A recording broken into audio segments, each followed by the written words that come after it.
Okay, there we go. All right. So thank you all for joining. This is super exciting. I think that when I saw these Glen Garys, they and Alan told me this too recently, is that they all just started coming out really fast. And I think for all of us, we all love Glen Geeeeery. It's a phenomenal Highland malt, especially like the older stuff is just out of this world. And I saw that the society was they bought a cycle at some point, and they all came out these 18, 19-year olds and very affordable. They weren't expensive, and I just started loading up on them. And so I told Alan almost like a year ago, hey, let's do a Geary tasting at some point. I just got to wait till we get them all and do it. And then they all came out and they're kind of like, whoa, they're all 18 and 19-year-old. There isn't a lot of like differentiation whatsoever. And then of course the festival bottle came out, and I always thought that was really good. That's the only one I've tried out of all these, and so we grabbed that. But it was a chance for us to do a society tasting that is very different than a lot of other society tastings where they're all very similar. So we've done Lefroy, we've done actually a lot of peat. We've done like different black label regions. We've done things where it's like you're jumping all over, you're putting your taste buds on the fly to sherry to peat, all that.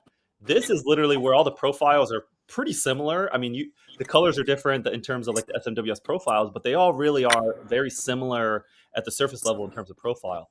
So this is, I would call this much more of a nerd tasting for us because we're going to be tasting a lot of subtle differences, and it's a different type of palate you have to have for this sort of tasting. But at the same time, I think they're all going to be slightly different and unique in characteristics of their own. So with that, thank you all for joining. I've been waiting for this for a long time. You've got your drams. We'll go through 7. I'll introduce Alan. Alan is an SMWS ambassador. I met when you were bartending at Queen Street years ago. Some of us here have met him in person recently. If you ever go to Glasgow to the SMWS bar, hit him up. Make sure you stop by and see him. But I just recall that he was the person that got me on my journey into really nice whiskey and tastings and all of that, travels. And I just ran a big event Wednesday in New York for Johnny Walker. I never would have done that had it not been for Alan and the immense knowledge he has that he shares with so many people. So that first night, it was a 29-201 that I got hooked on. I came back, I bought it, joined the club in New York, and then the rest is history. But we've stayed in touch, and I think that has this, again, incredible knowledge of Scotch in general, but then also SMWS. So everyone feel free to ask questions, comments, feedback. Again, there's not many of us here today, so you can mute if you want to, you don't have to. And without further ado, Mr. Alan Wood. Yeah, so welcome guys. So we're tasting Glen Geeeeery tonight as well. So what I would say first of all is don't worry about pronunciation. Glen Geeeeeery, Glen Garioch. It depends on how you pronounce it. Also as well is if you have any questions, queries, I've got my email in the chat. I've got my Instagram handle in the chat. Just please do feel free. Chuck me an email, chuck me a message. Even if you're curious about what's coming out and you just want to know a bit more about it more than anything else. So number 19 is a really interesting little distillery, actually. So for a while, the society was owned by Glen Geeeeeery, and we never saw 19. I've been with the company now for about 6.5, going on 7 years, and I only saw 19 maybe a couple of years ago, just starting to come out the fold. And this is one of these distilleries that we're now getting casks from as well. A lot of these casks that we're trying here today have vintage of 2003, 2002. This was when we were beginning our divorce proceedings from Glen Geeeeeery as well. And it's what I really like about the society is that now we're going kind of back to the old school way of things. We're going back to the members club that's been founded, that we're not owned by any major interest as well. Really, on an interesting side note as well, I don't know if you guys have seen, but the society is also promoting another brand, J.G. Thompson. And J.G. Thompson was the owner of the vaults before we took over the vaults. And J.G. Thompson of Leith actually owned Glen Geeeeeery for a while as well. So they actually owned this distillery for a while as well, which is pretty cool in that aspect as well. So everything we will be trying will be bourbon cask. We're not really doing any sherry cask. We're keeping it strictly kind of old school ex-bourbon cask, first fill, second fill, refill, that kind of stuff as well. So for me, it's kind of we're getting the bare bones of the spirit. And with sherry cask whiskies, I love a good sherry cask whiskey. We've got a brilliant 19-year-old Glen Talkers on our living cask at the moment. Nice, easygoing second fill XPX cask. really good spirit. But for me, bourbon cask is what I particularly enjoy because it's nice, it's light, but it allows the character of this distillery to shine through as well. So the first dram we're having here today is the Festival bottling. So it was released in 2022 for the Speyside Festival.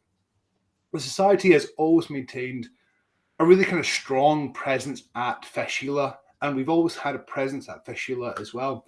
Speyside Festival, we've had a bit of a presence. Highland Festival, we've not really done much. Lowland Festival as well, but this one here is a really good example of what I really enjoy about the malt as well. This is kind of a classic kind of style dram, the first dram here. The Speyside Festival number 19, ex-bourbon cask, spicy and dry, and it's a really cracking good dram. So we're first of all bourbon. It's 55.6% ABV. It's called, I don't have the name in front of me, but this one here is a really interesting little nip as well. And what I really like about it is that this has on the bottle the words small batch. Now, most people associate the Society with single cask, one cask release things. But I think so, yes. No, sorry, no, you're right. We're in hazelnut bubblegum. Okay. And it's what it is that this one here is a small batch release. And what I really like about it is that small batch, this was done as part of the feedback from our members. Because in the past years, when we've done the Fishila bottlings, the feedback from members is they've not been able to get a hold of these bottlings because we've always kept it a single cask. This small batch style release has been a way of making sure every single member gets access to these bottlings as well. But also as well, this is what I term as kind of almost a breakfast whiskey. It's got that nice balance to it, nice bit of bourbon, nice bit of kind of pepper to it as well. But for me, it's what I kind of associate with Speyside as well. And Glen Geeeeery has always been known as kind of being established in an area known as the Granary of Aberdeenshire. So Aberdeenshire, essentially northeast of Scotland, way up there, and it's a flat area. There's a lot of distilleries in Aberdeenshire. And given my history, I studied at Aberdeen University, so that area is infested with people who love alcohol as well. But also as well, the area is flat, very arable. So there's a lot of barley grown there as well. And there's always a lot of farms present there as well. And for me, I think it's kind of given a bit of a rise to the heritage. And I mean, I'm sure if you guys saw the blurb for this tasting as well. Glen Geeeeeery was established.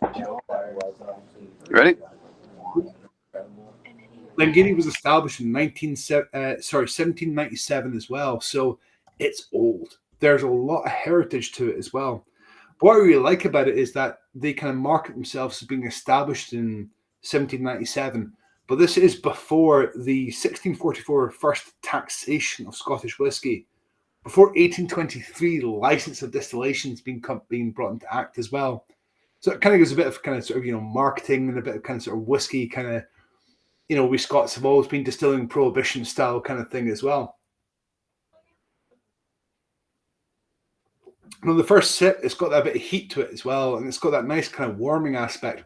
Now, I know it's kind of pretty early for you guys there, but I mean, it's about 8:15 here for me, and this is a really nice kind of gentle, warming style kind of dram as well.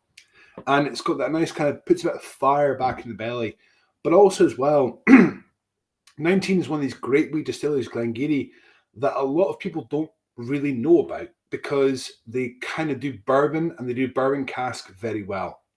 They don't really deviate. They've done a few sherry casks and a few other bits and bobs, but bourbon has been always done very well. And for me, what I really like about it is this kind of, I don't know if you guys have this brand in the States, but it's Ronseal, which is their tagline is, it does what it says in the tin. And for me, this is kind of, Glen Geeeeery is, it kind of does what it says in the tin.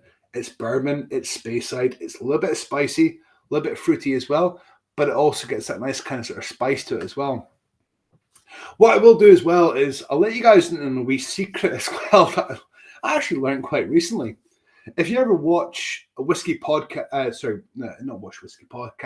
watch a whiskey tasting video. If you ever go to a whiskey tasting and you sometimes see the ambassador doing that, they're raising their glass up to the sky to have a look at it. Do you know why they do that? That is purely for photographers, because photographers love that look. Whereas in reality, if you hold your glass down against a white piece of paper, you will get the classic color of the malt coming through as well. Because if you hold your glass up and if you look through the base of the glass, you will see a bit of translucency coming through. This will actually alter your perception of the spirit as well. But it's also because photographers seem to love the fact that they kind of see us doing shiny, pretty things with glasses and go from there kind of thing. That's the Statue of Liberty pose. Something like that. And it's kind of sitting there going like, I learned that very recently. I was like, actually, it makes sense now, to be honest as well. But what I really like about it is that Glen Geeeeery was originally established as a brewery and tannery. So it was considered every Scotsman's God-given right to brew his own beer and distill his own whiskey. The term single malt comes from one malting of barley, because when the farmers would take their barley to market, they would take the good barley that wasn't spoiled or anything. They would take that and bring it to market, get it ground into flour, and they would pay for the flour.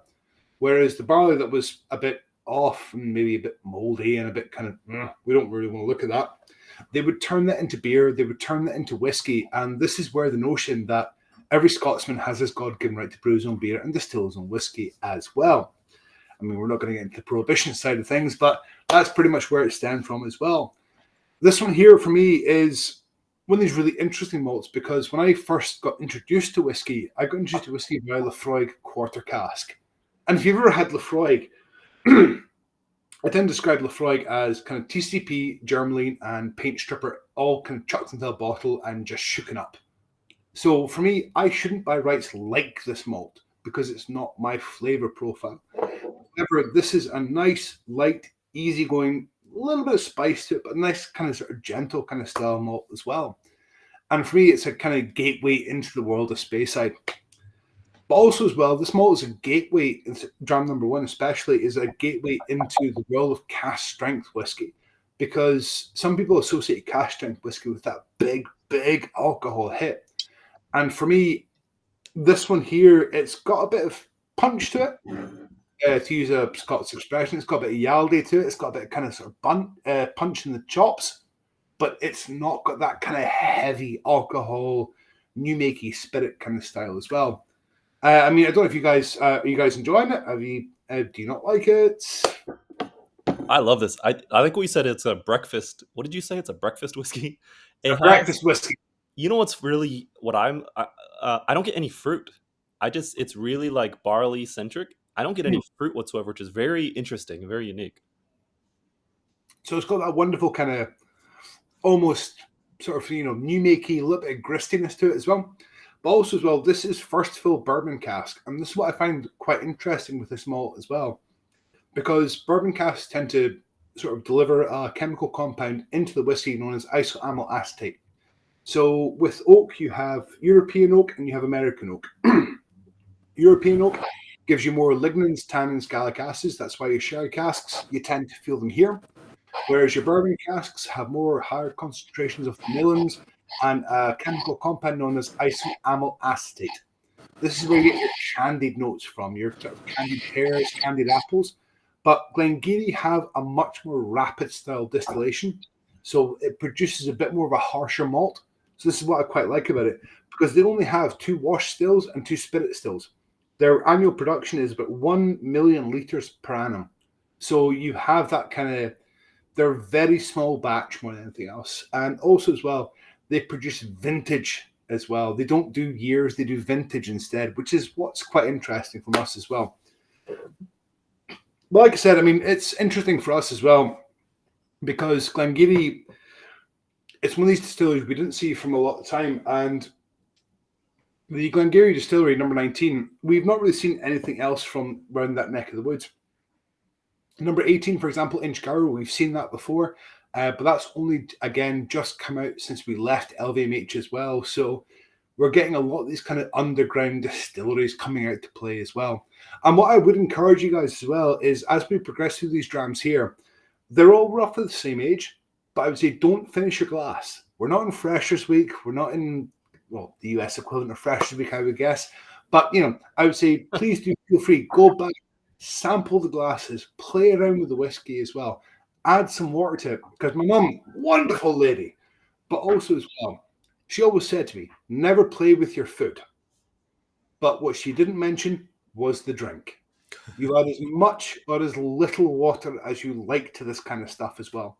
I've had guys that tell me that you should add 1 drop for every centimetre of copper piping in the distillery, or you should add 1 drop for every year that it's been in cask, or you should hold it in your mouth for every 1 second that it's been in, 1 year that it's been in cask.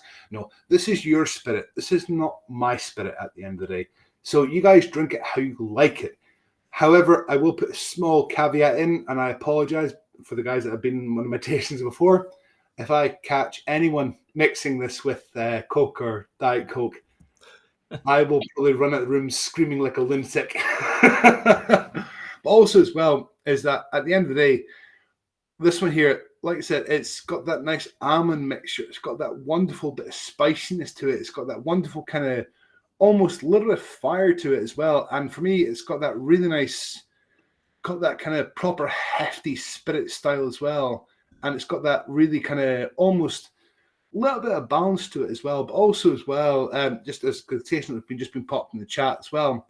Has anyone ever walked through an old sweet shop and then kicked through autumn leaves before polishing antique furniture in a country manner? Nobody ever done that? That's why I always say, take our tasting notes with a pinch of salt at the end of the day.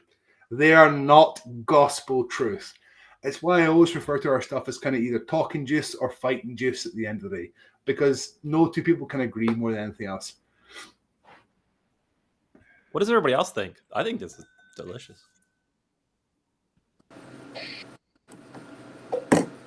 Yeah, I really enjoy it. I'm getting sort of like a peach yogurt thing also, almost. I don't know. It's really good. I really love it. I will say that adding a little bit of water to it really didn't take the spiciness away at all. So, I mean, it just kind of laughed at the water. Maybe a little sweeter, a little more fragrant on the nose, but yeah, water just didn't affect this at all for me. After that first bit of heat, I got that little bit of bubble gum in it. Nothing fruit wise, but it just reminded me of childhood bubble gum, and I thought that was pretty unique. Maybe it was power suggestion. I don't know, but I enjoyed it. For me, it reminds me of I can't remember the name of it, but it reminds me of that cinnamon bubble gum that I used to. I don't know if you guys ever had, but it was like the small red balls about that big that you would have that great big whack of cinnamon coming in as well. But we can progress on to the second dram if you like. Yeah, I do definitely get that sort of pepperiness. There's sort of a heat that I don't necessarily get as cinnamon, but there is definitely a sort of bite to it, not in an unpleasant way. It's not a spiritus bite. It's not overshot, but it's. You can feel the. Right on the flat of your tongue. Well, one thing I was going to share is this. So this was an outturn of 1,128 bottles, to Alan's point. And Alan, they changed the name from the UK release and the USA release. Are you able to answer that question on why? Like sometimes it's obvious where it's the naming convention is a little bit too playful sometimes for the USA. Was that the case here? Do you know hazelnut bubblegum? In the US, it was released as Out of This World. And so the reason why it's changed Out of This World, it's quite an interesting one actually. So we did maybe 2-3 years ago. We did what we call a heresy project called Old Fashioned, which was a whiskey that matured in beer casks.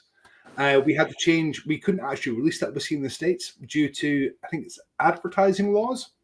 So the law is that if we released that to the States, it would be assumed that people buying this bottle would assume they would taste hazelnut bubblegum.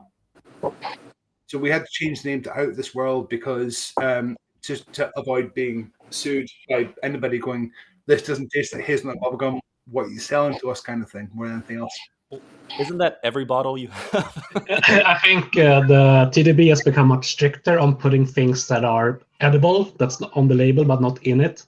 So anything like hazelnuts and bubblegums you can technically eat. So we have to be very careful what we name now. So it brings me to the next really interesting point, because with the American arm of the company, it was set up during when we were owned by LVMH, and so now we are kind of we say reps as well. We are reorganizing the American arm of the company. We are looking at expanding more into that neck of the woods as well.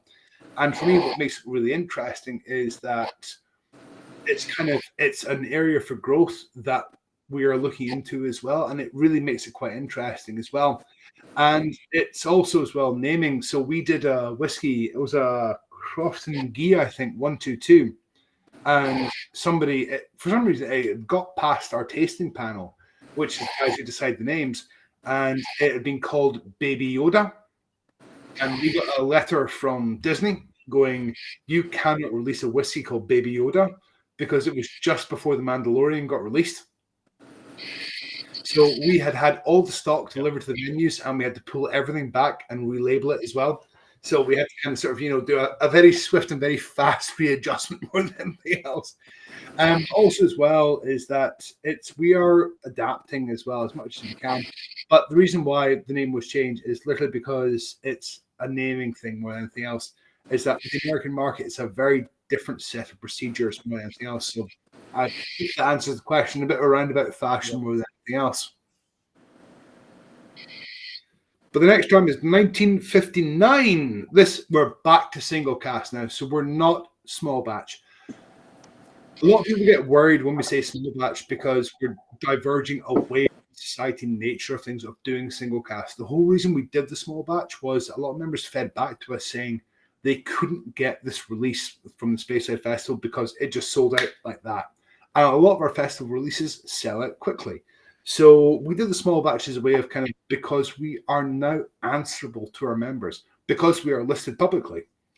1959, however, is classic single cask society malt as well. So it was bottled in 2021. It was distilled in 17 of the February 2003, sorry. First of all, ex-bourbon cask, 59.8% ABV. And for me, what I really like about it is that this is, again, we're getting to that kind of classic bourbon Speyside style. And we will be tasting, as we progress through these 7 drams, the classic bourbon Speyside style. But what I really like about it is that there's a brilliant fact about Glen Geeeeery. And if you think of Scotland, you think of kind of our national poet, Robert Burns. And when somebody thinks of Robert Burns, they think, oh, yeah, Robert Burns, it's the guy who did the poem thing. Whereas in reality, Robert Burns was actually trained as an excise man, first and foremost. Now, if you ever go to a Scotch whisky distillery and you mention the word excise man, usually the distillers will just go, oh, no, we don't like them. And that's because these are the guys that associated tax collection with that as well. And the Glen Geeeeery distillery is one of the oldest in Scotland as well. But they were established in, like I said earlier, 1797. So this is before the legal taxation came in. If you go to Glenlivet, you go on the tour, Glenlivet, lovely distillery. You go on the tour, they will tell you they were established in 1824. They're the oldest distillery in Speyside as well. But for me, what I really like about it is that when you go to any Scotch whisky distillery, they will tell you 2 different establishment dates because it's to do with legalization and the non-legalization. So this one here, for example, is kind of what I would associate more with almost the backyard distilling style of Speyside. It's got that heat, it's got that pepper, it's got that spice, it's got that big old classic first of all bourbon Speyside. This is what I quite like about it now as well, because unfortunately now that I've been working with the society for a number of years, I've kind of tried a few malts, and yeah, my taste is growing and evolving more than anything else. But like I said, it was known as Glen Geeeeery was known as the granary of Aberdeenshire as well, because it's one of the finest barley producing regions in Speyside as well, up near Elgin. And if you know your history, so my background is in archaeology and history as well. And archaeology in Britain, there's nothing essentially apart from the Romans. The Romans, we love the Romans to bits. And up in Speyside in the northeast, it's all very flat. So how the Romans conquered Scotland was they went up the coast and they just invaded coastal towns all the way up. And they found Speyside very flat and very arable land. So this was where the barley was planted. This was where the crops were grown. And this is why, to this day, that Speyside has more distilleries per head than anywhere else in Scotland as well. And for me, it's what I quite like about this wee distillery here is that in Geeeeery, when you think Speyside, you think the big players, you think Glenmorangie more than anything else. You don't think Glen Geeeeery, but Glen Geeeeery is just kind of pushing on the background and doing their own thing more than anything else.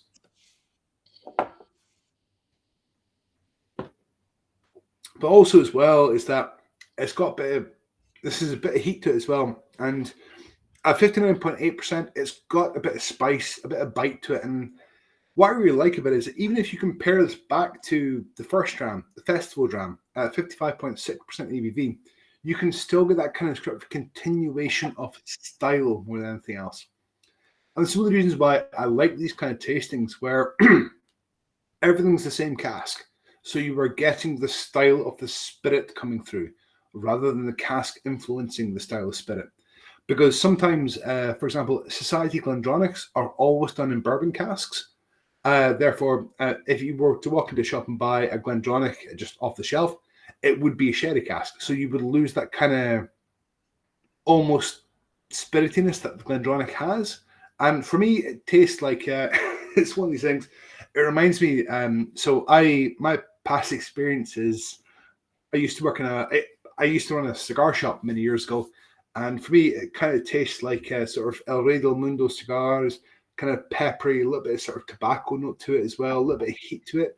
But also as well, it's one of these things where you all will get different flavors more than anything else. And it feeds back to one of my favorite stories. And I apologize for anybody that's heard this story before, but I was at a brand ambassador tasting many years ago. And the brand ambassador was sitting there sort of nosing the whiskey, and he was sort of sniffing away. He was holding up to the sky and stuff like that. And he said, "Oh, this reminds me of chasing my grandmother's golden retriever through a field of hay while her apple pie bakes on the window." And I'm kind of sitting there going, "Mate, this just smells like whiskey to me." So it was a very difficult thing to connect that as well. I see a few comments coming through as well from Jeff, like from peppered vanilla and the tropical note as well. It's kind of it. What I like about it is that you get different scents and different flavors and different style as well, because vanilla is not a big thing in Scotland. So for me, it's one of these great things to see different kind of senses and different flavors coming through for the spirit as well. And you get these kind of almost different notes with it as well. And also as well, with Glen Geeeeery being what it is that they only have 2 wash and 2 spirit stills. So they are very small in their production. And because we've now left LVMH, we're now owned by Artisanal Spirits. We have this kind of access to these smaller distilleries as well. I'm not saying that we're going to see a Talisker or a Scapa or a Balvenie or a Lagavulin anytime soon, for anybody that's getting excited. But saying that, never say never more than anything else. We are very small. We are independent, as well. And it's things where it's there's a few numbers that are coming back to us very soon as well. So we'll see what happens more than anything else. And for me, I like this as a natural progression from the Highland blend. Just to come back to James' comment as well, is that I like this as a natural progression, just kind of almost pushing you into the world of full cask strength and proper single cask kind of stuff as well. The Highland blend, the Highland small batch, the Glen Geeeeery small batch, really nice, very interesting, a little bit of spice to it. But this one just kind of brings you into, right, you're dealing with a bit of spice and a bit of cayenne pepper to it as well. And for me, it reminds me of a mixture of tobacco and almost Tex-Mex as well. Kind of enchiladas, a bit of kind of tacos, a bit of kind of sort of spice and fire to it as well. Which is one of the reasons why I quite like this region now as well. So I'm kind of a sucker for punishment more than anything else. I don't know if you want to pop the taste notes in the chat, or have you? Yep, there you go. There we go. And Alan, you kept talking about Speyside. I think this is one of those that there's always this debate: is it a Speyside or Highland malt? Because I think it's usually categorized as a Highland malt, but it's in the outskirts of Speyside country. Yes. So, how should we interpret that? The distillery is located in Old Meldrum, and for me, I would always categorize Old Meldrum as Speyside, personally speaking. but the SWA and the Society will categorize it as a Highland malt as well. For me, it's one of these things where the lines blur more than anything else. There's no right or wrong answer when it comes to this as well.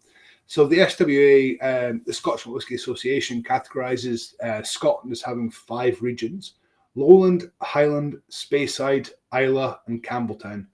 And for me, I think it's one of the things where it's a very interesting interpretation, because Glen Geeeeery has always sat on the border of the Highland Speyside line, because the Lowland Highland line, that's purely taxation.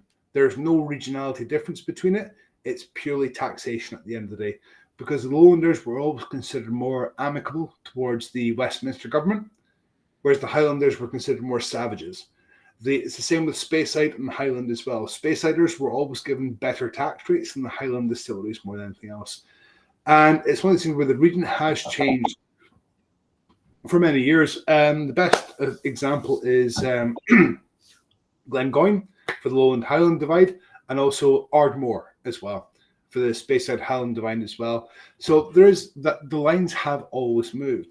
And one of the reasons why I don't perhaps controversially agree with the Scotch Whisky Association is that distilleries like Highland Park, Scapa, Talisker, Jura, they're all put under the Highland differentiation region, kind of more than anything else. And I don't perhaps agree with it more than anything else. And I think regionality in Scotland is a very interesting thing when you deal with single malt, because Islay has its own taste. I think Islay is its own separate region quite happily. Campbeltown has its own separate taste. Lowland, Highland, and Speyside, it's a wee bit more difficult to kind of differentiate. Islands, they have their complete own set of rules. And again, it comes down to the history of the distillery more than anything else. And it's one of the reasons why I quite like sort of the whole whiskey industry from a historical perspective as well, because for a long time, these guys were distilling out of their backyards. They were distilling out of their own farmhouses, distilling out of their own sheds. And it was only until 1823, when a license to distill was introduced, that the legalization happened. And this was when regionality came into play. This is when we had Speyside, Highland, Lowland, Islands, Islay come into play. And also as well is that, one of my favorite stories is, if you ever buy a bottle of Cardew, you will see a lady holding a flag on the bottle of Cardew. And that's the founder of Cardew Distillery. And Cardew's lovely malt. And the whole story behind it was that the Cardew Distillery was established in 1824, I think, if I remember correctly, because she had enough money to buy a license to distill. What she would do is that when the tacksmen would come up from Westminster, they would come up and she would hang a red blanket over the washing line. And that red blanket going over the washing line would mean that all the distillers that were in the neighborhood would shut down their operations until they were sent away, because she would invite them in for a big meal. She would make sure they were fed, because she came from a quite wealthy family. And it's one of these things where I think whiskey is a lot of people are very focused on regions. That's the exact picture there. Yep. And a lot of people are focused on regions, and for me, there is different flavors. And we are seeing this coming through in the whiskey industry now. So we're seeing Balvenie doing a peat week. We're seeing Tom and Toole doing peat stuff. We're seeing a whole bunch of different stuff. Even Glen Geeeeery as well. Glen Geeeeery traditionally, up until 1993, was doing a peated malt. And that's just not something you would associate with a Speyside distillery. You would associate peat with exactly, yep. And again, you would associate peat with Islay because marketing. You would associate peat with kind of the Islay whiskies, the island whiskies, that kind of stuff. Whereas you wouldn't really associate peat with Speyside. Whereas peat is found all across Scotland as well. And coming from an archaeological background, peat makes me very excitable. Peat bogs, I love them to bits. They're fantastic preservation mechanisms as well. But also as well is that I don't know if you guys ever saw the so this is a bit of a tangent here, but Ardbeg did whiskey they matured in a peat bog for years. I think for about 2 years they chucked a cask in a peat bog, and peat bogs are what we call anoxic environments, so they don't allow any oxygen. So it did absolutely nothing to the cask, but they marketed it as their first NFT whisk. So again, it shows you the power of marketing within the whiskey world as well. But shall we progress on to 1971? I really like that last one. I don't know if everyone else likes it. I like the finish was really, really nice.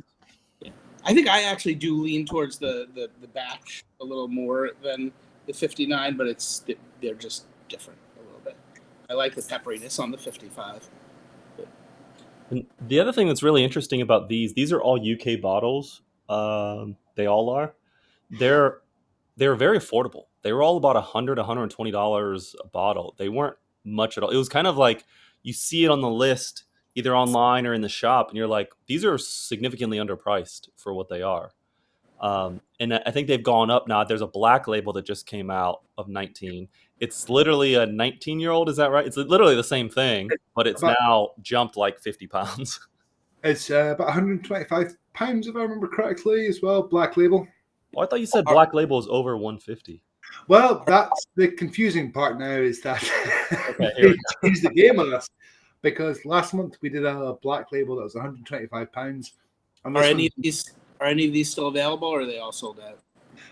We do have most of them available still at the Glasgow branch as well. So it's in the chat as well. There should be my email there as well. If you are interested, just drop me an email, and if you are coming over to the UK, then I can get that sorted out for you. I can get stuff held aside and get that all sorted out as well.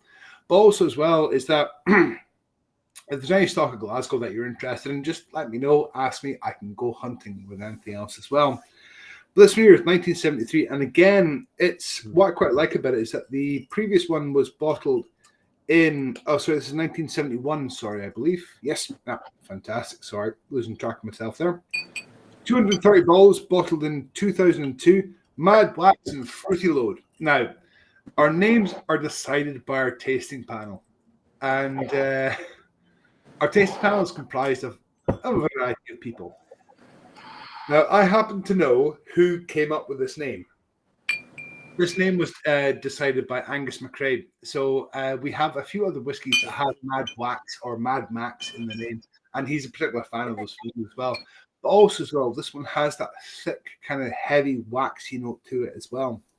First fill ex-bourbon cask. It's 18 years old, and again, it's 54.4% ABV.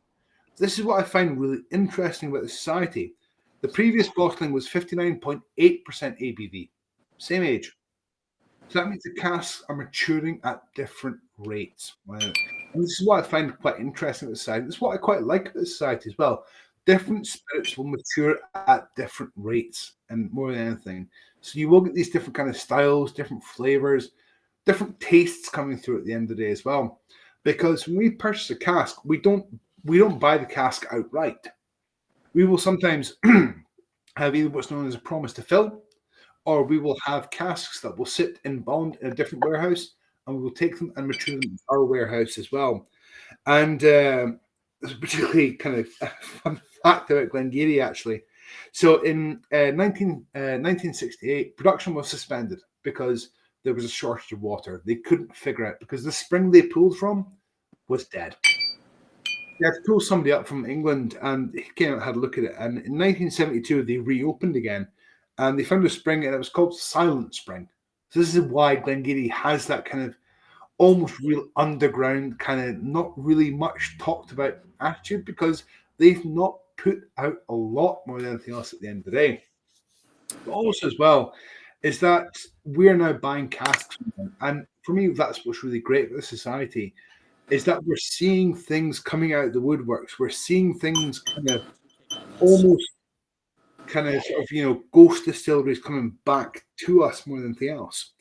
And what I really like about it as well is that it's always been in the Morrison-Bowmore family. So the Morrison family, they were the guys who established the distillery. And Morrison family, and they were bought out by the Bowmore team. And they're owned by Beam Suntory now, of course, as well. But in 1857, that's when it was refound. 1957 was when it was returned to the founding family as well. So there is always this drive with Glen Geeeeery where you have that kind of connection as well. And I've actually been to the distillery, and it is a proper, without sounding cliche, it's a proper mom and pop operation. It's a very small distillery, very condensed team, and very condensed venue as well. Because I mean, and also as well is that they have, what I really like about it as well is that for a long time when they were first established, they were established being self-sufficient. So being in the granary of Aberdeenshire, they had this whole notion of they would pull barley from the fields. So if you've seen the Lochlee distillery, they market themselves as being the sort of single estate kind of style where they don't pull any barley and they farm the barley. Glen Geeeeery were doing this years before. They were pulling barley in from the countryside that was closely associated with them as well. And for me, what I really like about it is that Glen Geeeeery is one of these kind of proper, what I refer to as kind of like sleeper malts, where a lot of people don't really know about it, but the people that do know about it kind of go, right, we don't want to tell anybody about it because it is a brilliant price point malt as well. Alan, I've got a question for you. Yes. You're talking about sourcing. So these are all sibling casks. They're all distilled on the same day. Mm-hmm. Do you think they all came from one purchase, or just the day that I don't know? I guess would they have all come from one purchase by the company, or what happened? So they probably would have all come from one purchase, I would say. So we have a couple of different agreements in place. I would say a lot of these casks that we're trying here today, maybe 2/3. I mean, I'm just a bartender, so I don't know what goes on behind the iron curtain, if you will. Right. My suspicion, given my heritage with the company, is that I would say maybe 1/3 of them have been purchased as just a snap sale by LVMH. But then we've also purchased a few as well as a promise to fill, because when we deal with casks as well, we have this kind of almost connection with the companies, and we have this relationship with the distilleries where we kind of have this sort of more interesting development of flavor as well. And what I quite like about this is that 19 Glen Geeeeery has an almost new world whiskey reputation in the society, even though it's Scottish whiskey, even though it's one of the oldest distilleries in Scotland. We have a lot of people that don't want to try it because it's not one of the high value numbers, not like Glenmorangie, not like Glenmoray or Beg, that kind of stuff. It's not numbers they know. And because we've gone independent, we're now getting these kind of numbers coming back to us. And it's the same with 18 Inchgower. Again, it's one of these things where it's a lot of these things where we're getting malts coming through where it's getting a bit of fire coming in as well. And what I really like about it is that this is kind of that old school space style. And with the cask acquisition process, we will approach distilleries and we will ask them to purchase casks. If they say no, that's fine. If they say yes, then we will either purchase as a promise to fill or we will purchase casks straight away. Okay. Best example is Glenmoray. We've given them casks to fill on promise, and we've not always got that right. However, there was one famous one. I don't know if you guys can ever find a sample of it. If you do, I highly recommend trying it. It's called Some Like It Hot. It's a Tabasco cask whiskey.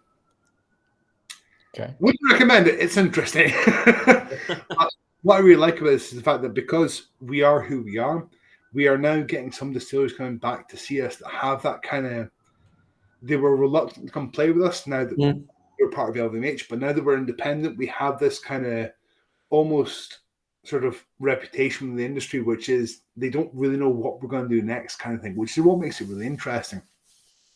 But I would suspect these have either been bulk bought bulk bought from the distillery as just one job lot, or what we've done is we've purchased a couple of casks and we like how the spirit matures because they have different release dates as well. Right. So these casks here, we've released them over the course of 2022 and 2023. So we purchased cask age X, a hugely variable number.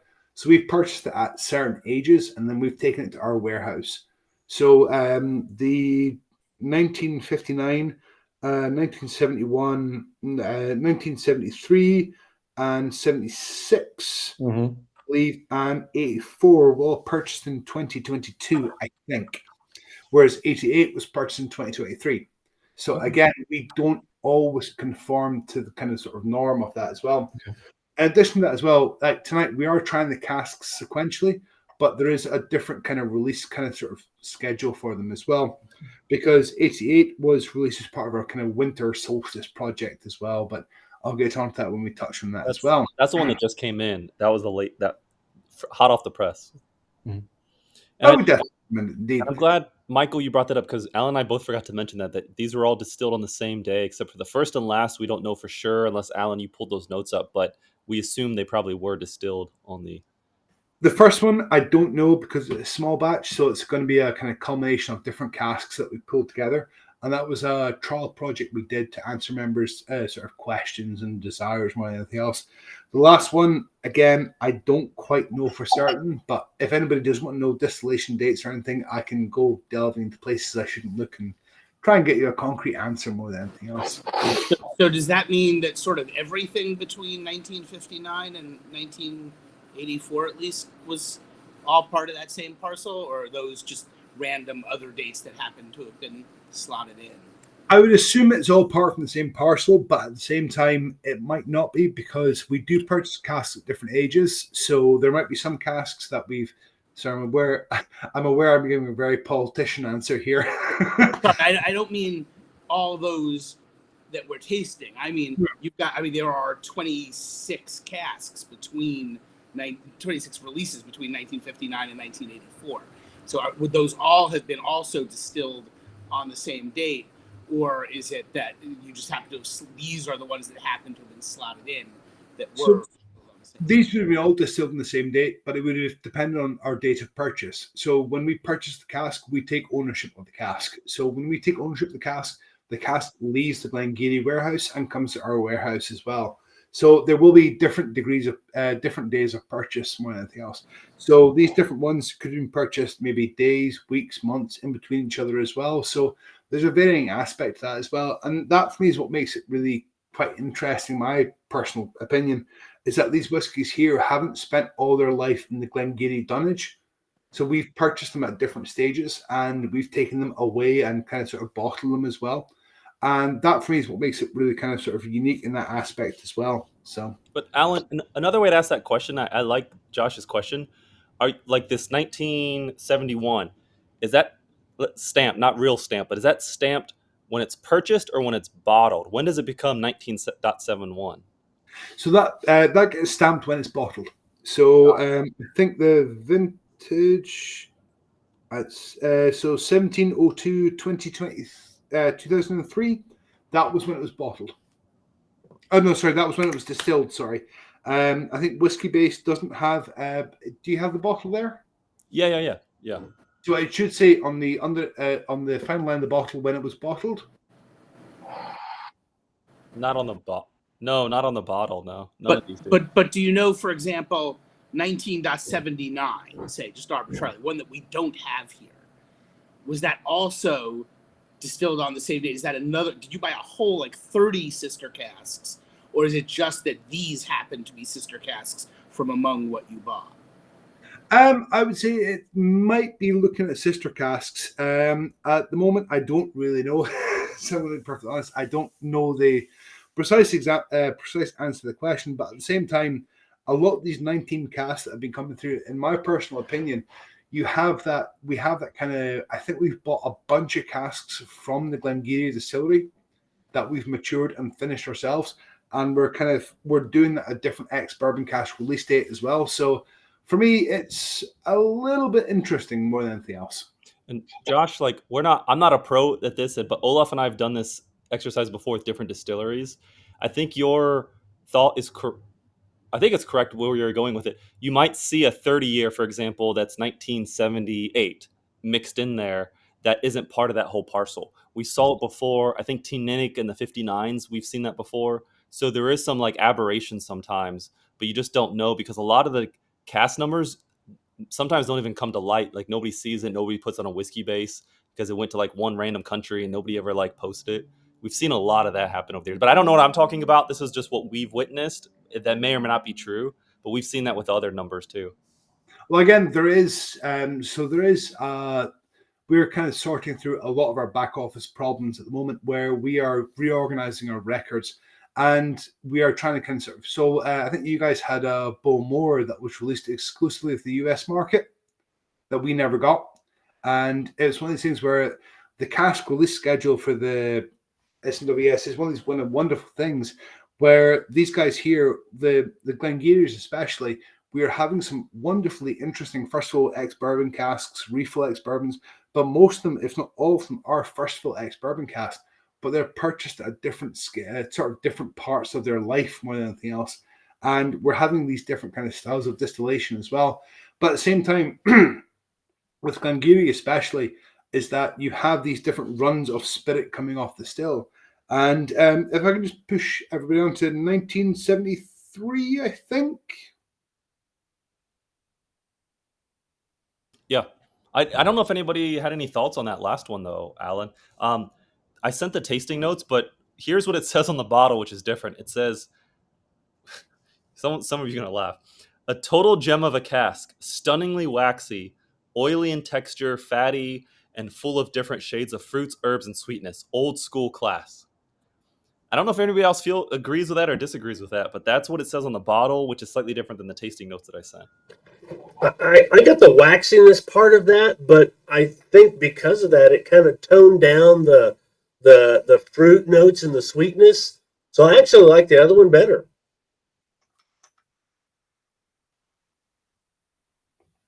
I mean, for me personally, out the first three we've tried, my favorite has to be the Highland blend, the blended 19 hazelnut bubblegum, because it's got that wonderful kind of spiciness to it as well. The 1959 and 1971, they're there, but they're not quite there more than anything else. And it's one of these things where it shows you just we don't always get it right at the end of the day. We don't, for me anyway. But it's again a matter of personal choice. But at the same time, this has this wonderful. You get a chance to see a spirit that has been done on average the same years in the same kind of casks, but it's a different run of spirit each time as well, especially in the 1959, 71, and 73, 76, and 84, 88 as well. And it shows you the power of the casks, because casks are much like human beings. They're temperamental little souls. They move, they change, they evolve every time as well. Because we're single cask, we do cask by cask basis, every single cask we use is different at the end of the day. Even if it's different spirits, different stills, different spirits, different casks, even different maturation environments as well. Because we have just got our new warehouse out in Uddingston, Marston Bond. So that's, again, going to change a few of our releases going forward. We do have a bonded warehouse in the States as well. So we will be seeing some evolution characters coming forward as well. What I like about it as well is that Glen Geeeeery, for example, is got that wonderful long line arm, and that's where we get that wonderful fruity character coming through as well. Different type of still, different type of spirit, different type of kind of almost note coming through. And this one here as well, 1973, it was distilled 18 of the 2nd, 2023, Silky Smooth Melody. Is that the right title? Yes, that's correct. Yes. And it's an 18-year-old first fill ex-bourbon cask, 222 bottles, 53.7% ABV. Again, we are noticing there's a difference in quantity of bottles coming through.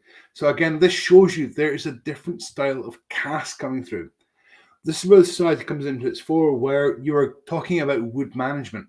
You're talking about different styles of casks coming through as well. Different casks produce different maturation environments. Different casks also as well produce different evaporation rates more than anything else. That's what I quite like about it, is that you have this kind of almost differentiation between almost casks are very schizophrenic. No two casks are the same, even though everything we're trying here has come from the Glen Garioch stills. You're getting a different style of spirit every time. You're getting a different style of note every time as well. For me, this one has a bit more heat and a bit more pepper to it on the nose, but on the palate,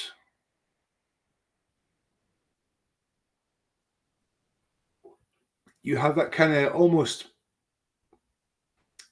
sort of alcoholic fake banana smell. it's almost like for me it reminds me of when I was a kid. My mum always used to give me Nesquik powdered, the powdered Nesquik for milk, and it's got that kind of almost sort of big vanilla hit to it as well. And this is a classic example of something that has isomalt acetate in abundance in the malt. So it's got that nice kind of heady, rich, kind of heavy style to it as well, but it's also got that almost a little bit of sweetness to it, a little bit of pepper, a little bit of kind of fire to it as well. I got that same thing, Alan, but we call it here. It's I think it's Nestle, but it's I think it's Quick. It's the strawberry syrup with the Michael. It's that strawberry syrup you put in the milk when you're a kid. It has a very unique taste. It's not really strawberry; it's like strawberry sugar or something. But that's what I picked up. For me, it's almost it's kind of like almost I guess the best way to describe it, I know this is a bit of a heresy, but it's almost like root beer with a dash of Tabasco without sounding like a tasting panel member. But it's got that sweetness, it's got that vanilla, it's got that woody, almost a little bit of spice to it as well. But also as well is that it's got that nice kind of well-roundedness to it. And it's got, for me, what I quite like about it is that the 19's, the Glen Geeeeeery, it's got that kind of sort of Speyside kick to it. And it's got that nice kind of almost, this one here especially, it reminds me of the old school Speyside. So when I have this, I almost kind of imagine some guy distilling whiskey out of his farm kind of thing. It's rough. It doesn't hold anything back. Bit of sweetness to it, bit of spice. But also as well, it's got that nice kind of bit of history to it as well. It reminds you that you are drinking something from a distillery that was established so many years ago as well. And what I quite like about it is that it's well balanced as well. So for me, if you ever heard me talk about it, but I tend to kind of worry about older malts sometimes, because for me, older malts tend to lose a bit of their flavor, a bit of their kind of taste sometimes, because they spend too much time in cask. Whereas this one here has that balance, has that flavor, has that nice kind of richness to it as well. But you're also getting the taste coming through it. And if you ever get a chance, I would definitely recommend try Glen Geeeeeery New Make Spirit if you're ever at the Glen Geeeeeery distillery, because it's very similar to here. And First Fill ex-bourbon cask, I tend to avoid like the plague sometimes, because the First Fill ex-bourbon can overpower the spirit, like First Fill sherries. Whereas First Fill ex-bourbon cask with the Glen Geeeeeery Spirit, however, can really benefit more than anything else, and it really brings it out as well. So I would definitely recommend it more than anything else. Is there anybody here that would have guessed so far of what we've tasted these four that this would be Glen Geeeeeery? Like I wouldn't. I wouldn't be able to pull this out. D and Jeff are saying no. It's not their typical. I mean, the interesting thing is that these are all first fill ex-bourbon for over, that sweet spot is like, what, 13, 14, 15 years for a first fill? Once you get past that, it starts to change quite a lot. And so these are all 18, 19. Really interesting parcel. These all have a lot of flavor and a lot of spice to them as well. And that's what I quite like about it, is that these spirits here, they're not lacking. They have flavor. They have a lot of fire to them, especially because the first fill casks, for me, sometimes can overpower the spirit, whereas the Glen Geeeeeery Spirit is coming through on this kind of style of malt as well. And that's what I quite like about it as well. So it's what makes it quite interesting. And it's one of the reasons why I really like the notion of number 19 coming back to see us as well, because it's kind of, you're seeing this kind of stuff coming through, and every single cask, even though it's the same age, same cask almost, you're getting that sort of differentiation of flavors, even with the 71 and the 59, even the Highland Festival small batch. So like we're saying with the Highland Speyside differentiation, you have that almost kind of, it's that wonderful flavor development more than anything else as well. Shall we try 1976? Anyone else have any thoughts on 73? I like this one. I like the nose better than the palate, though, but this is really nice. Yeah, I really like 1973. That's one of my. I thought it was sort of more integrated than 1971. 71, it was sort of like, it was oddly hot for me, even though it's lower. Well, it's a little higher ABV than this one, but much lower ABV than 1959, which I didn't feel that. yeah, I wasn't wild about 73, 71, and then 73 was sort of similar, but to me, again, integrated is just the word that I come up with, that it was just more drinkable and more balanced. Sorry, I'm So sorry. I'm the opposite of James. I didn't like this nose initially. I thought it was kind of alcohol-ish on the nose and a little bitter. The palate was much sweeter, but now I've added, water. Now the nose is really nice and the palate is much softer. So I was getting there's like this like sweet and sour fruit on the nose. That's what I was getting. That's one of my like loves, and that was the one little note that I was getting. The rest of it was like similar in other ways, but that's why it stuck out to me for sure.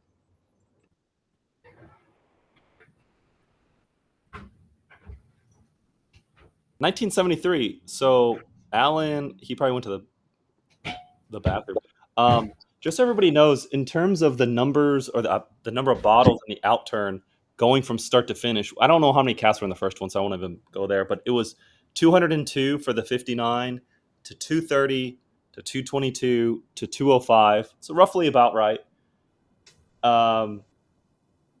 191, I'm sorry, for the 76, and then the 84 is 205. So again, we're in that realm. The last one is 168, which is the lowest out of all of them.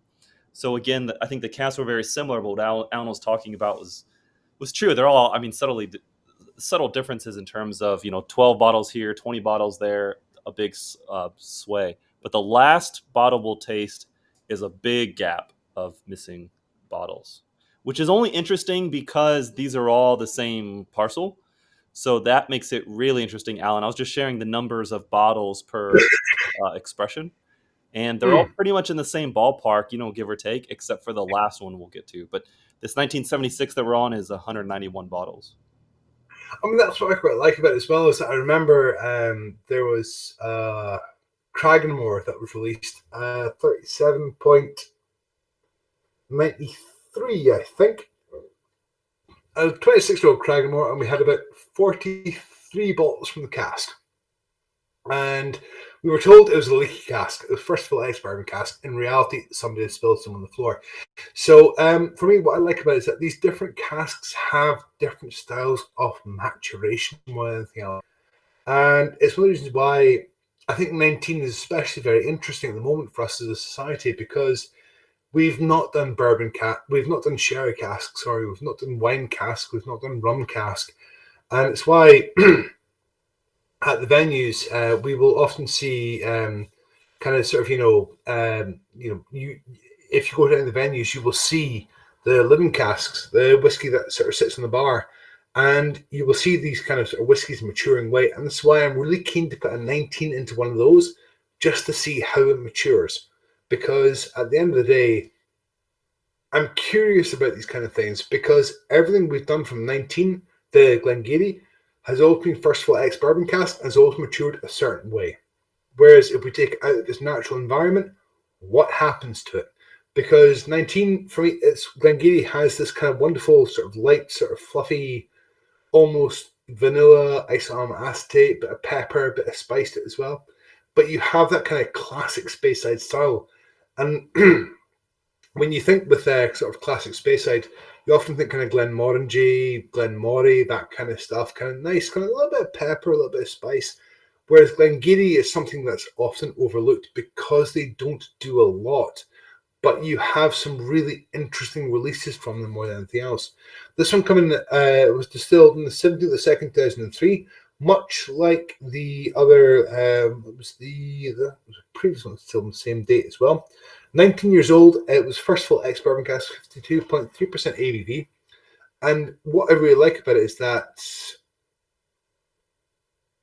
interesting. So the nose is challenging people. That's what I like, because the nose is different. Again, we are trying the same spirit from the same still, going into the same cask, just different levels of maturation more than anything else. And for me, what I quite like about it is this is one of these classic examples of the society that we do different things and we do different casks. And For me, I quite enjoy this malt because it's got that nice kind of little bit of candied apples, but it's also got that little bit kind of funk to it as well. It's got that almost kind of, again, for me, I hesitate to describe it this way, but I often describe it as kind of, it's got a little bit kind of almost moldy peaches, a little bit kind of, sort of decayed fruit almost. It's got that heavy, heady sweetness to it as well.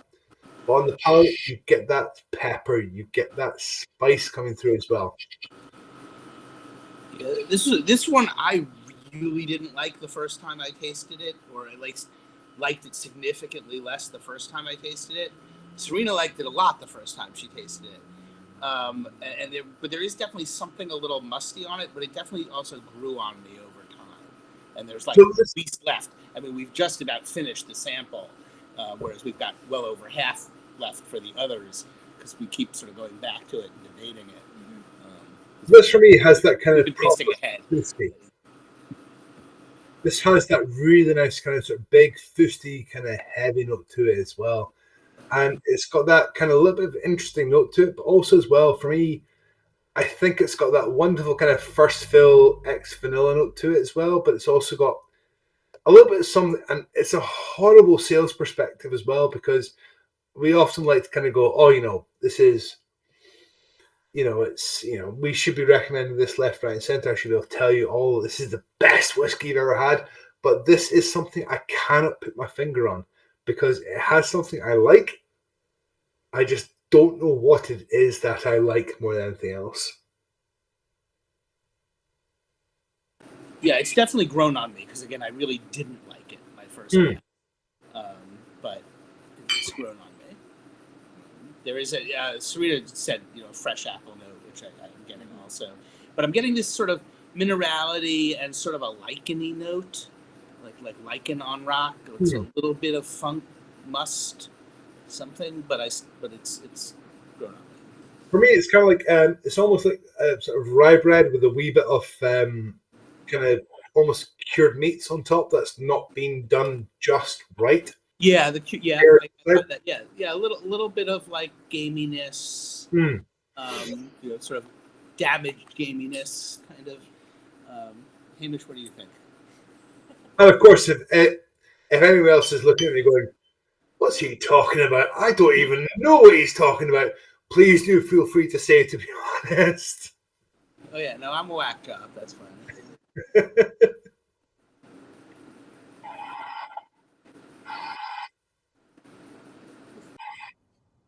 Yeah, very different than the rest. Very, very different. How much, Alan? How much detail do you have into what the casks previously held? I assume none on these. So a lot of them be first of all ex-bourbon casks, so we don't know at the moment. Though, however, we are hopefully looking at a system where we can if you buy a bottle of whiskey from us, that's in a first fill or second fill ex-bourbon cask, that we can essentially say, right, this comes from this bourbon distillery. However, there was 125 that was released a couple of months ago, I believe, and it was a PX cask that was done from Ximenez Spinola, because we have a full sherry system from Ximenez Spinola as well in place in our warehouse. So there is a development for this kind of transparency for casks in our warehouse as well. So it should be interesting to see from that. But at the moment, the bourbon casks, we don't really know, because we kind of get them from wherever we can. I can have a look and have a wee kind of sort of scare up and see what I can find, but at the moment we don't know what's coming. Yeah, I mean, I don't feel like I've ever heard of them, at least in the old days, having had much of a wood policy such as it was. I mean, do we know whether sort of post 2014, whether they're basically getting beam barrels or? So we post 2014, we have actually been developing relationships with cooperages in the States as well. So Beam we've been getting a lot from them. We've been getting a lot from Angel's Cheers. Oh, are you barreling? Are you getting new make and barreling your own? We are indeed, yes. So we actually. I assume you were getting barrels. So I'm asking whether Glen Geeeeery has been getting beam barrels since the acquisition. Oh no, so Glen Geeeeery. Bowmore was bought. So Glen Geeeeery, we don't have that degree of relationship with. So we're purchasing casks at age X. So we don't know the age that we're purchasing casks at, or at least I don't anyway. Does anybody know whether Glen Geeeeery, since the acquisition, has now basically been getting beam casks? Or I would assume so, since the acquisition, because that's one of their primary sources of income. So with Beam owning Glen Geeeeery, I would assume Glen Geeeeery has been using primarily Jim Beam casks for their whiskies. However, oak is becoming a really difficult resource to sort of find and generate. So it's been one of these things where Jim Beam has got a lot of oak at their disposal, but at the same time, it's one of these things where oak is a very tricky thing at the moment because we are running out of it, and there are distilleries like Glenmorangie and Macallan that own forests in Kentucky that are developing their own forest management strategies. But again, we are suffering from European oak running out as well. So there's a lot of bodegas and wine producers in Europe that are using American white oak as well. So I would hesitantly say, I don't know for certain, but I would hesitantly say a lot of the Glen Geeeeery that we're trying is in Jim Beam casks, because same company, it would make sense. But at the same time, there is us we're talking about as well. So we may kind of sort of, give them first fill casks, because we may have a cask from a different bourbon distiller.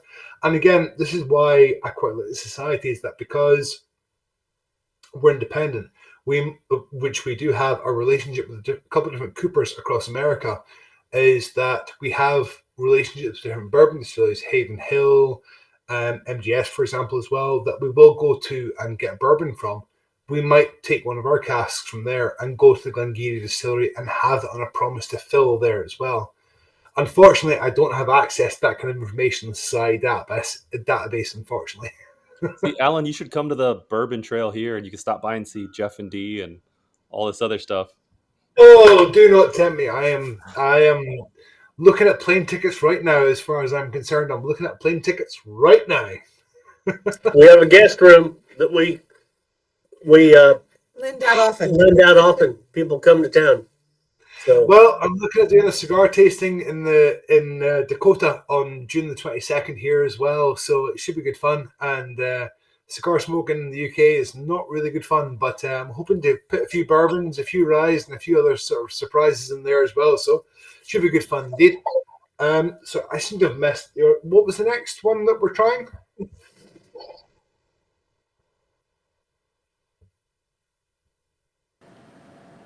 '84. 84, yep. Or we- Two left. 84 and then the 88.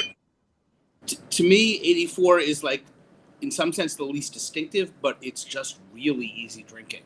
I mean, this is what I would call like a daily drinker, right? I mean, it's So just for me, 84 is what I kind of sort of type as a sort of really proper traditional example of isoamyl acetate in a glass. right. This candied apples.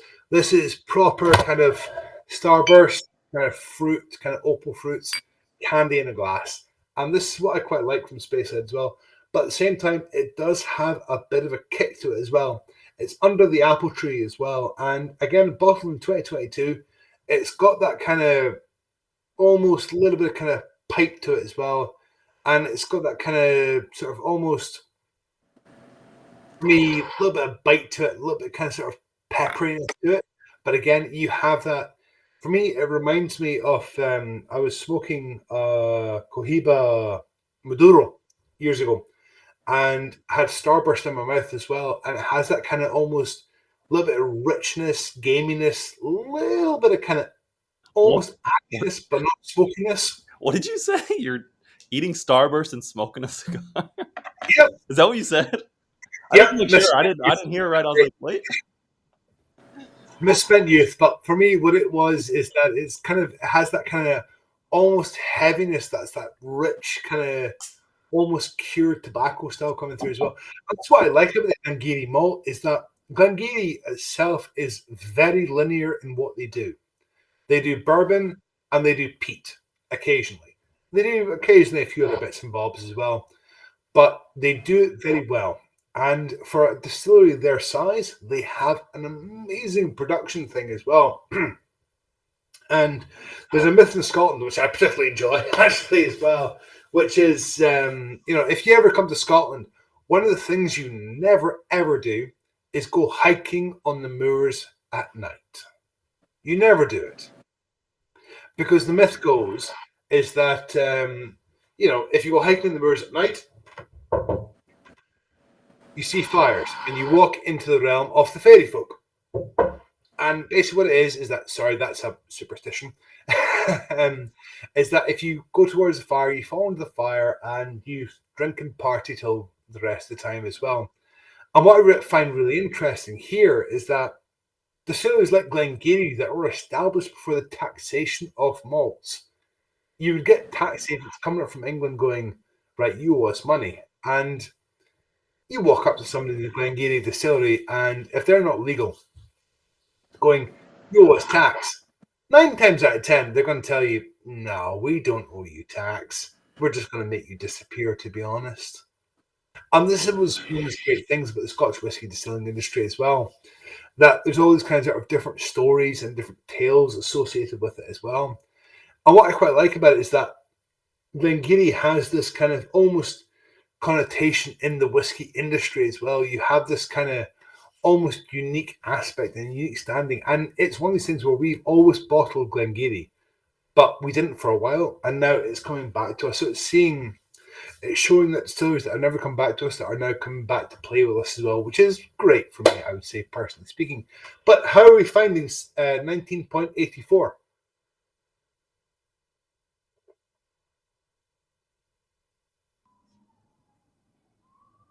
I think the noses on all these are actually really good. Now that I go think back, I mean, they're actually really all really, really good.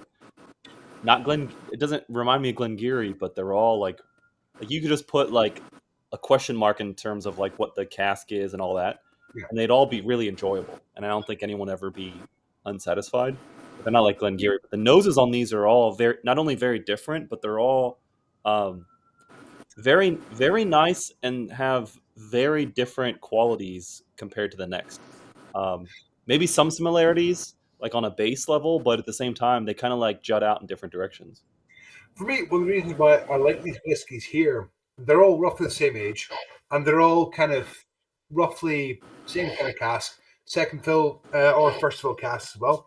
But you also have this wonderful kind of, it almost gives you the sense of the style of the spirit coming through as well.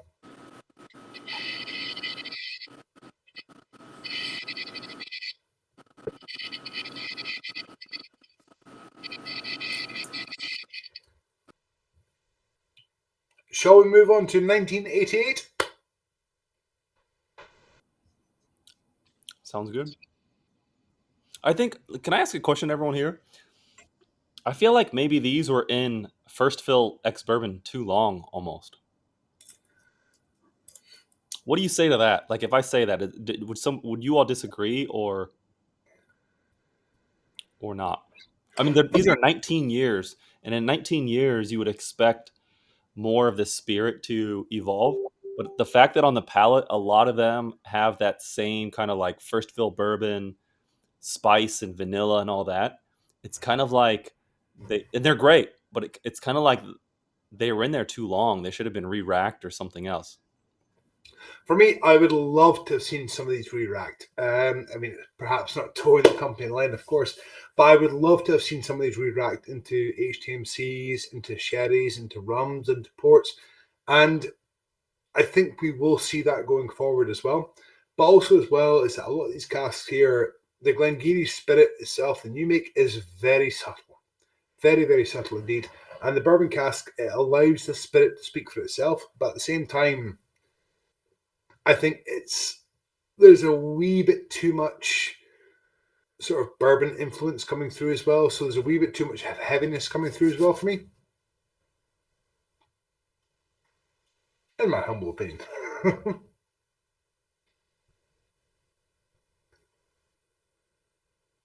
So this one here, 1988, is 19 years old. It's 23-year-old, 23-year-old as well. 2003, first full ex-bourbon cask, and 53.3% ABV. It's a cracking wee dram, in my opinion, I would say. Alan, were you able to share how many casks were purchased as part of that parcel? I don't know in all honesty. I don't know how much casks were purchased part of this parcel, but it's probably a batch. I would say we might be looking at the end of it more than anything else, but I don't know for certain more than anything else. But for me, this one has that kind of wonderful, almost like juicy fruit aroma, and this is, for me, one of my favorites. This is the best out of the bunch. This one is the kind of sort of apex of how we've dealt with it, and this is what I quite like about it, is that we've not always got it right with spirit maturation, but at the same time, this one here is, for me personally, I would say it's probably the most well-rounded and kind of nice, heavier style to it as well. Nothing too kind of sort of super dominant, but you're getting that nice kind of candied apple approach to it. You're getting a nice kind of richness to it, that sort of starburst to it as well. And again, you're getting that kind of classic Speyside style whiskey coming through as well. If anyone wants to disagree with me, they're more than welcome to, of course. No, this is nice. You're right. At the first sip, neat. It definitely pops a little bit differently than the rest. There's a little bit more development, a little bit more balance. So this one here for me, it's one of these things where it's the same. This one here is a prime example of why I think for me, it's why I always avoid Society 0.1 releases, because it's the first time we're dealing with the spirit. So the Highland Festival batch, it was great malt. The next malt, very nice as well. The 1959, brilliant malt again. But at the same time, we're ironing out the kinks. We're trying to get things more in line more than anything else. This one here is the most recent release from Glen Geeeeery as well. But it's got that kind of, we've just ironed out things and we've got the wood behaving more than anything else. And that's one of the key things more than anything else for me.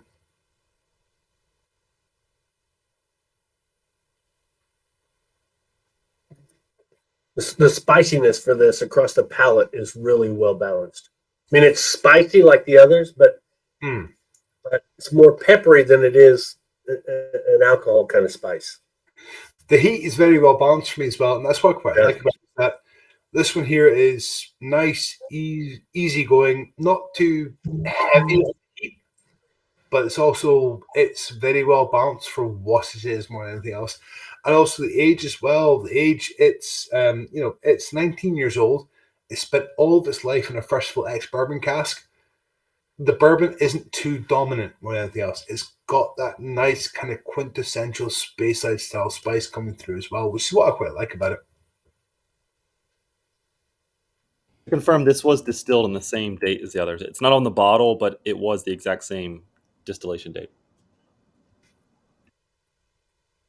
But again, this is what I quite like about the site, is that we have that different release strategy where we will do things when and where we're ready to, more than anything else. And it's also as well, you have these different notes coming through and these different flavors, these different styles as well. And for me personally, I think number 19 is one of these distilleries that, because we've not seen them for a long time, they're coming back to us. We're just getting used to how to handle their spirit more than anything else. That's what I mentioned earlier. Is this is more of a nerdy tasting, because if this was one of your first tastings ever, you would probably walk away from this saying they all tasted exactly the same.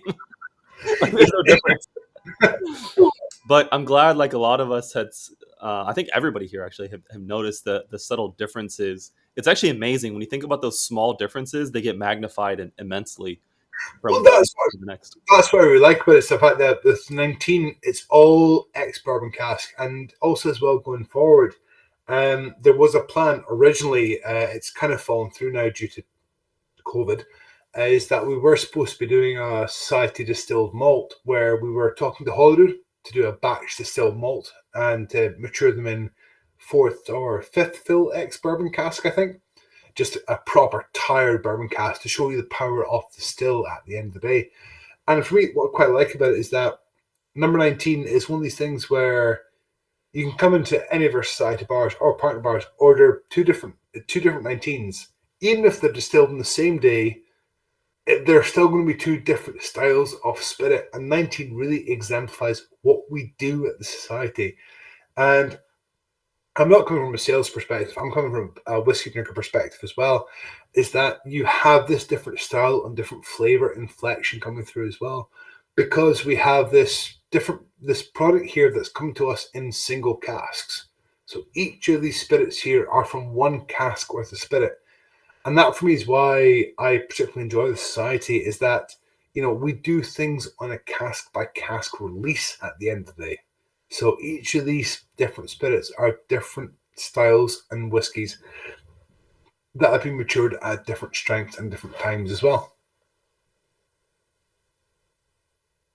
And it's also why it's a very dangerous product indeed.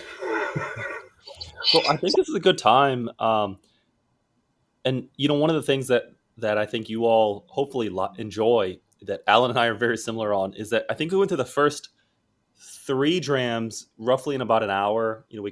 We start off slow, and then went to the last 4 in about 30 minutes. So the pace is really we like that pace. Hopefully you all kind of enjoy that pace too, because once you've drank, 3 cask strength whiskeys, it's time to keep going, because the longer you wait between, your taste buds start to stray a little bit. So hopefully the pace was good for everybody. But this is a good time to go around and talk about, if you're willing to share, what did you like the best?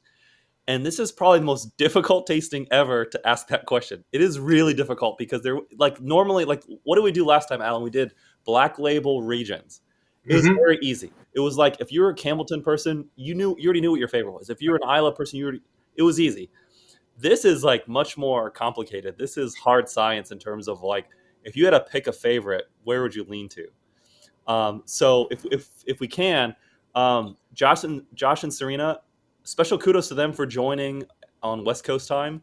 If you all be willing to share, each of you, kind of what was your favorite, what stood out, what's maybe the most memorable?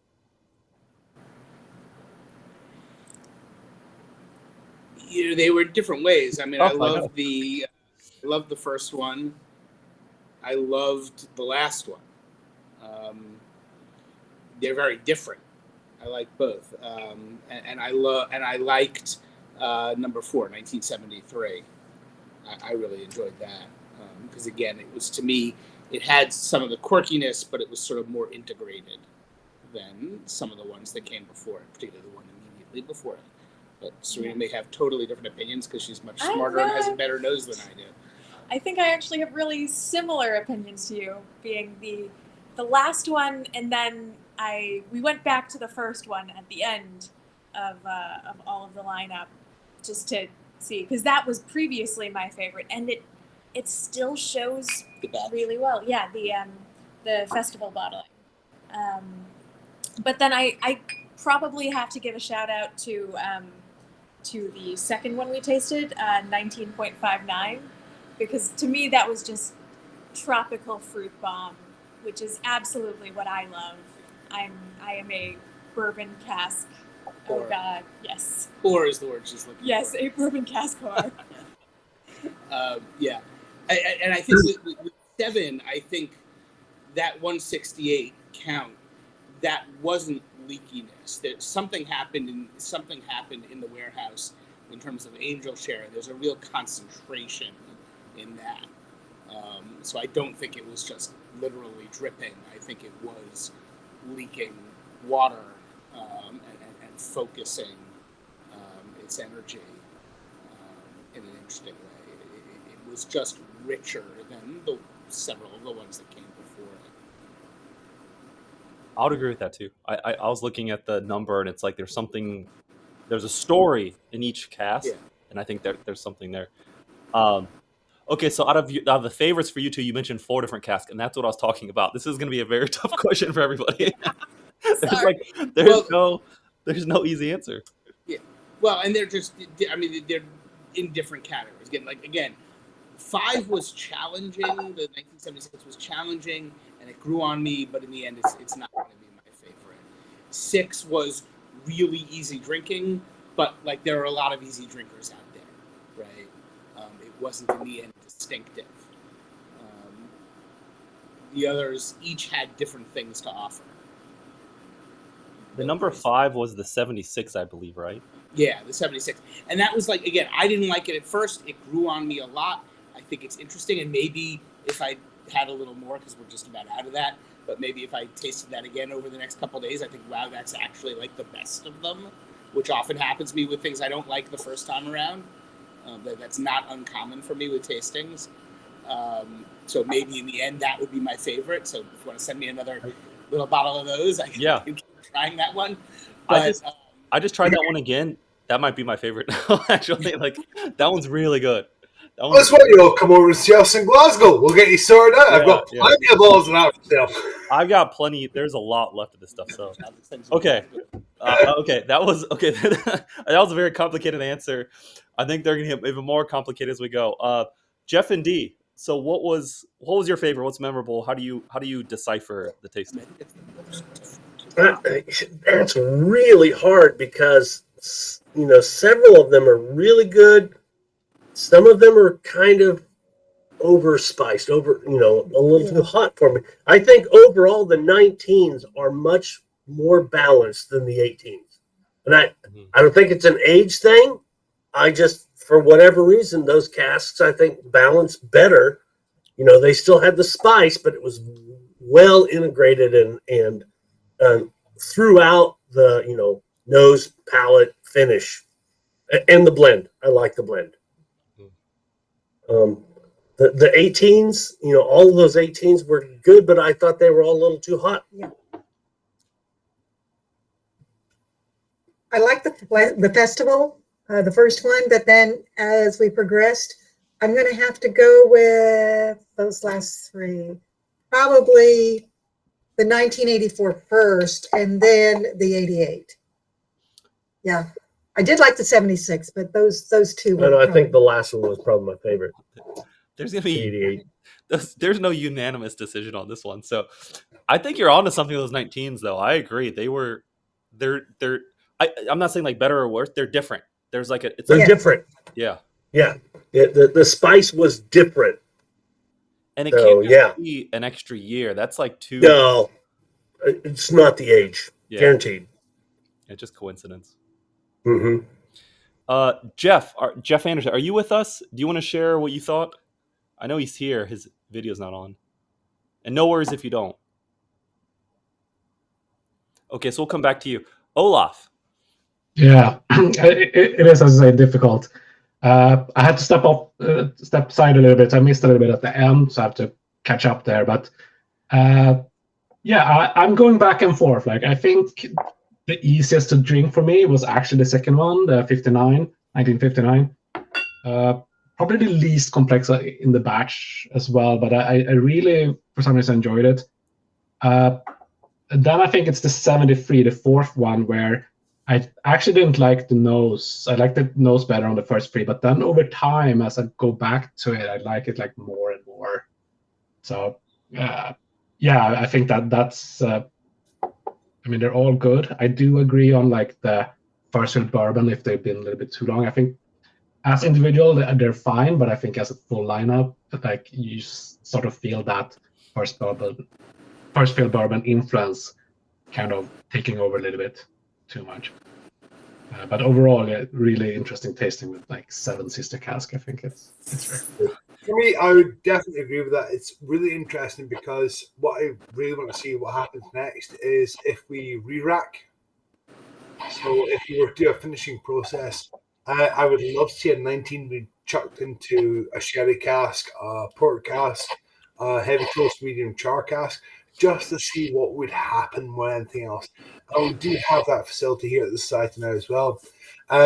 Me, I would say, like, my favorite would be the Highland, the Highland blend, the 19 hazelnut bubblegum, and also the 1988 as being that kind of, so these 2 kind of key differentials there as well. And it shows you the progression of the malt more than anything else. And it's, that'd be what my favorites would be, I would say. Yeah, and that's funny, Alan, because if there was a sherry cask in here or a ex-peated cask or a HTMC cask, some of us would say, oh, I like that one best because I like smoky stuff. And it would just like skew. This is actually a pure tasting of like, it's kind of like messes with your mind. I mean, you could sit in a room with this, and same cask, same still, same everything. Yeah, same everything. And I think again, to me, 76 clearly stood out as different, right? I mean, the character was just substantively different than everything before and everything after. There's something that happened with that barrel, right? That there are features on that aren't in any of the others. Yeah. What's interesting in the Glasgow branch that you mentioned, 1976, that was one of our best-selling 19s. So it was the Festival 19 that sold the best because of the British label, and then the 1976 was one of our best sellers after it as well. So there is something going on there. I don't quite know what. I kind of want to have a look at our warehouse and just to see what's going on more than anything else.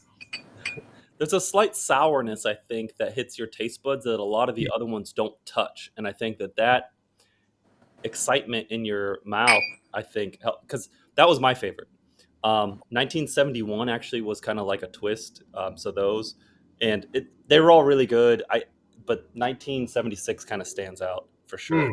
Yeah, 71 to me was an outlier, but I wasn't a fan of 71. It's definitely like an outlier. It's kind of like you either love it or hate it. That's 76 was an outlier in more interesting ways, and I'm really torn about how I feel about it, like whether I like it or not. Serena started out liking it; she likes it less. I started out not liking it; I like it more. As time has progressed, it is different. Again, I get this sort of minerality to it that I'm not seeing on the others, and what I keep saying is sort of lichen on a rock, not moss on a barrel, but lichen on a rock. It's very like herbal. There's a lot of like herbal elements that are underlying in the 76 that just jump out. The 76. Sorry, I couldn't join by video or audio earlier, but this is Jeff Anderson. The 76 was my favorite, but I mean, honestly, favorite might just be the one that is most different in this setting to some degree. I mean, it's just it stood out a little bit. I mean, they were all really good. I love doing tastings like this where everything's kind of in the same vein and you're really parsing minor differences. I just did one a couple weeks ago that was brandy new make that was, kind of you're parsing differences of it's all on the same plot of land, but it was a different grape, or it's the same grape but a different plot of land on the same day. And it's just fascinating tasting those little differences. So this was a great tasting, and I guess I'd pick 76 if forced, but honestly, I bet I could do this over again 5 times and I'd have 5 different answers. Yeah. Well, and again, the thing that I think is fascinating by 76 is it is one of the, there's always something interesting in a barrel that a number of people pick as their favorite and a number of people pick as their least favorite, right? I mean, that means there's something really distinctive happening. Right? That's what I like about the 19 is that it has that wonderful kind of almost sort of just unknown quality, because 19 and 18, Inchgower and Glen Geeeeery, they're the first 2 distillers that came back to us after we left LVMH. So we are having some unusual and different spirit. And Glen Geeeeery, you're seeing that in the shops, left, right, and centre. Inchgower has always been done as part of Diageo's Flora and Fauna. So you have that kind of unknown quality more than anything else. It's kind of a gut-wrenching tasting because you walk away from it and, you might tell someone, I had a whiskey tasting yesterday or today or whatever, but it's the hardest to describe. It's like, is it Glen Geeeeery? Oh, I love Glen Geeeeery. No, wait. This is not Glen Geeeeery that you know. This is Glen Geeeeery that you've never tasted before. And by the way, they were all distilled in the same day, and they all taste different in 7 different casks. It's very hard to describe. It's very difficult. Oh, it's well, again, like the only I think the 94, of which I have several bottles, is I think the only OB that I own, right? So I don't buy Glen Geeeeery on the shelf, right? And well, so with that, and I agree, I have maybe like 1 or 2 the same way. I mean, the old stuff is like phenomenal. It's just so expensive these days. As we usually do, we will offer our final words and final thoughts to our host, Alan. So, Alan, for the last 2 hours, and thank you for spending the evening with us. Right, all right, more than happy to. We went through this big journey, 7 drams, same distillery, same distillation date, except for the first one, but let's just assume that was the same as well. We've all kind of shared our thoughts outwards in terms of what we taste, what we think, our questions, our comments, our feedback. What are the final thoughts that you would offer us as we continue our journey going forward from here, but not to forget about this memorable moment with this special tasting? What are the final thoughts that you have for us? Well, I mean, what I would leave you guys with is that this is the second tasting I've done today. I did a tasting at work today already. So I was on a shift at SMWS Bath Street today from 11 till 6.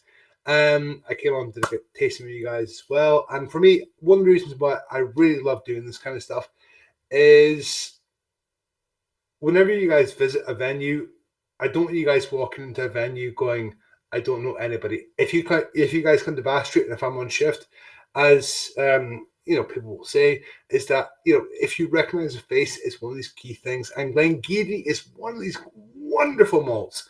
It's a much hidden gem.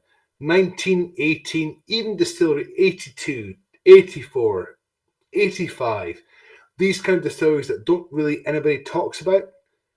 These kind of hidden malts. Everybody goes after 24s, 29s, 33s, Lafroigs, Ardbegs, Macallans.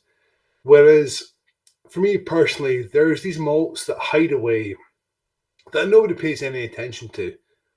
And they are absolutely brilliant, stunning examples of the region of what they can do. And 19 is one of those prime examples. For me, it's one of these great things where, and especially with even the tasting today, it shows you what a cask can do. And that's what we're all about at the end of the day. It shows you about what a cask can do to a spirit. Because we don't vat, we don't blend, we don't mix, it shows you what a cask can do. With the exception of dram number 1, of course. But it shows you what the flavors can bring out and the different styles and the different influences at the end of the day. And for me, that's what I quite like about it. It's why I genuinely love my job, and I love being an ambassador for hire, a gun for hire kind of thing. And it has that wonderful style, that wonderful flavor more than anything else. And it's one of the reasons why I'm a big fan of Glen Geeeeery. And it's why, as always, I'm a big fan of jumping on and just doing tastings with you guys as well, because, yeah, y'all have some good spirit. Well, thank you so much, Alan. It's been a pleasure having you. Thank you for being so gracious with your time. I know it's the evening. Of course, anytime. And I love what you said at the beginning. In case anybody missed it, we might see him in the States at some point. We'll see. It'll be great to see you there. He put his Instagram and email in the list there. And don't forget, I take advantage of it all the time. If there's a bottle that you want from the society and it's sold out or whatever, ask him. I've got at least a bottle, maybe 2 on hold. I'll pick it up at some point. So use that to your advantage. And thank you again. In the future, we have a couple more tastings together. We have SMWS 29's again will make another appearance. I think that's the third 29's, second or third. I don't remember. And then we're gonna do a Bruichladdich and what's a 29? What's that? Oh, sorry. 29 is Lafroig. And then we'll do 23 and 127, I believe, is Port Charlotte and Bruichladdich. Well, I mean, being an SMWS employee, I'm not supposed to reveal the code or anything. Yeah, right. Okay. I thought we're past that. Okay. So there's that one. And then who knows?